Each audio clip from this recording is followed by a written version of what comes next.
I swear I was on a bus. I don't remember anything after that. This is still September 18, 2014, right?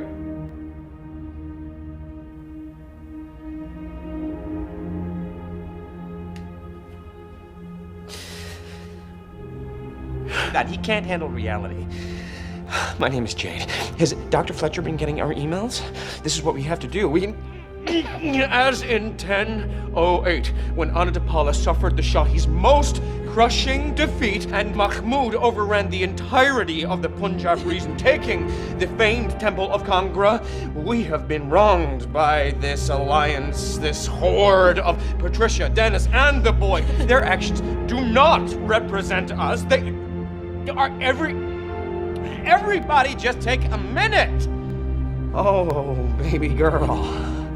They've been stealing control of their life from me, but their group are gonna work through this. Honey, my name is Barry.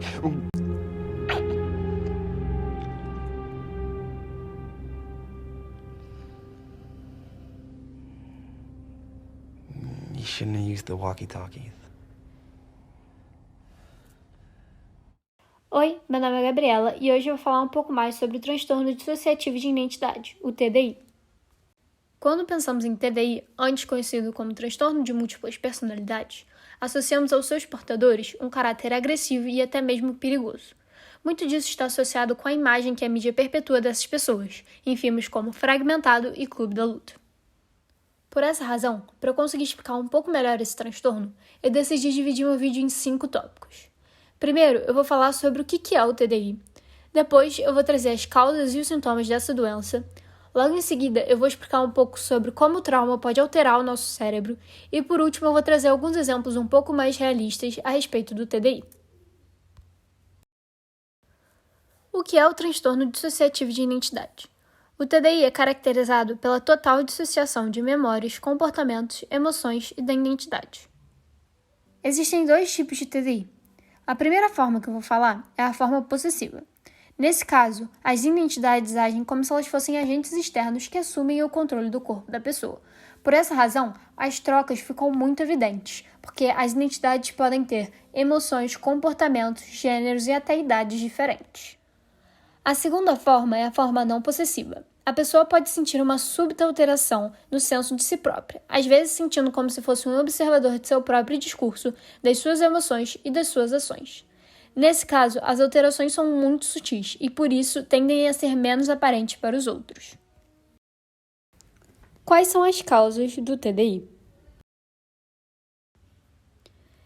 Esse transtorno se desenvolve ainda na infância, antes do período dos 7 aos 9 anos, que é quando nós integramos a nossa identidade em uma só. O que ocorre é que crianças que sofrem abusos constantes, podendo ser físicos, sexuais ou psicológicos, desenvolvem outras personalidades para que possam se defender desses constantes traumas. O psiquiatra Mike Lloyd explica que é como se todos nós nascêssemos com um determinado compartimento, no qual armazenamos, processamos e, de certa forma, superamos os nossos traumas. Para isso, ele se utiliza da analogia de um copo de água. Quando somos pequenos, o nosso copo é menor e suporta menos água. Por essa razão, as crianças que sofrem abusos constantes não têm o tempo e nem a capacidade necessária para processá-los. Dessa forma, para que consigam seguir em frente, elas se utilizam de vários copos diferentes, que na verdade correspondem a criações de diversas identidades.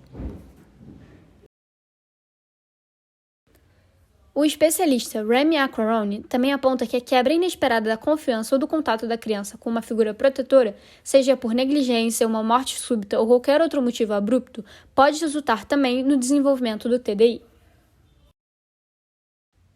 Os sintomas do TDI podem incluir a ausência de identidade, havendo 2 ou mais personalidades com características, formas de pensar e agir que são próprias, falta de identificação com o próprio corpo ou a sensação de que ele pertence a outra pessoa, alterações constantes de comportamento, atitudes e opiniões, falhas de memória sobre eventos passados, lapsos de memória para situações cotidianas como esquecer de como usar o celular, sensação de que o mundo não é real, a sensação de estar separado do corpo e ouvir vozes ou ter outros tipos de alucinações, como visuais ou sensitivas. Mas como o trauma pode afetar o nosso cérebro? Alguns estudos realizados com portadores de transtorno de estresse pós-traumático, o TEPT, mostram o efeito que o trauma tem no nosso cérebro.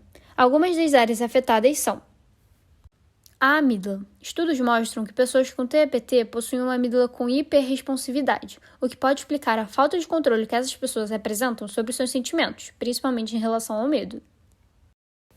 O córtex pré-frontal. Pacientes de TEPT frequentemente apresentam certa dificuldade em verbalizar os acontecimentos. Pesquisas apontam que o motivo por trás dessa condição pode ser o fato do córtex pré-frontal diminuir quando sofremos algum tipo de trauma. O hipocampo. Pessoas com esse transtorno sofrem com perda de memória recente e amnésia, o que pode ser explicado pelo fato de seu hipocampo, a área responsável pelo processamento de memórias de curto prazo, apresentar uma diminuição significativa. É importante esclarecer que, embora os estudos tenham sido realizados a respeito do TEPT, o transtorno dissociativo de identidade apresenta causas e sintomas muito semelhantes ao transtorno de estresse pós-traumático, e por essa razão, essas descobertas podem nos ajudar a entender um pouco melhor esse transtorno. Alguns exemplos um pouco mais realistas. O primeiro caso que eu vou apresentar é da Melanie Goodwin. Ela é uma mulher que descobriu aos 40 anos que tinha TDI ao ler um livro sobre o transtorno. Ela é casada, tem filhos, mas por apresentar diversos episódios de amnésia, não se lembra de maior parte da sua vida. O segundo exemplo que eu vou trazer é o canal Dissociated. Ele é um canal composto por um sistema que busca educar as pessoas a respeito do TDI. Apesar de não abordar muito sobre suas questões pessoais, o canal é muito importante porque nos ajuda a desmistificar falsas concepções que temos a respeito do transtorno. Os vídeos podem variar bastante. Eles podem ser coisas bem simples, como 50 fatos sobre nós, ou coisas bem complexas, como a explicação biológica por trás do TDI. O último exemplo que eu vou trazer é o caso da Jane Haynes. A Jane Haynes possui TDI e em 2009 ela denunciou os diversos abusos sexuais que sofreu do seu pai. A remorseful man would have pled guilty at the earliest opportunity, not wasted 2 years, maximized my trauma and forced me to testify. Ela era abusada desde os 4 anos de idade e, por essa razão, desenvolveu 2.500 personalidades diferentes para suportar esse trauma. Jane foi a primeira pessoa com TDI do mundo a usar uma das suas personalidades para testemunhar contra o agressor, tendo como resultado do julgamento a condenação de seu pai.